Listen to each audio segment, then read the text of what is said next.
Тараздағы кітапханада Жамбыл Жабаевтың ең алғашқы жинақтары сақталған. Жыр алыбының кітаптары өзі қайтыс болған соң, бір жылдан соң жарық көрген.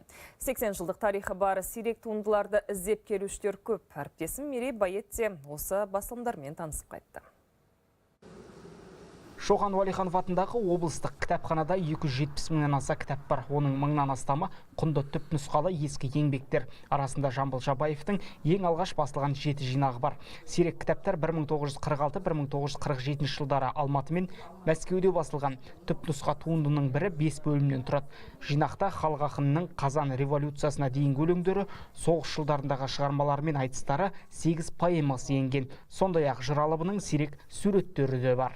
Әрбір кітапханада сақталатын кітаптардың өзінің ережесі болады. Оған тікелей күн түспеу керек.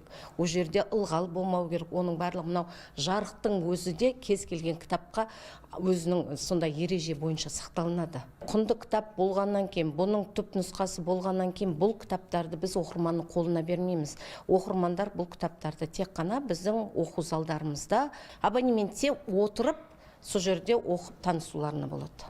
1974 жылы Тараздағы облыстық кітапханада депозитарлық қор ашылған. Сол тұста Қарағанды, Өскемен, Алматы және Қызылордадан құнды кітаптар жиналды. Жамбыл Жабаевтың сирек томдары да сол кезде кітап қорына түскен. Қазір жинақты жан-жақтан іздеп келушілер көп. Олардың қатарында оқушылар бар.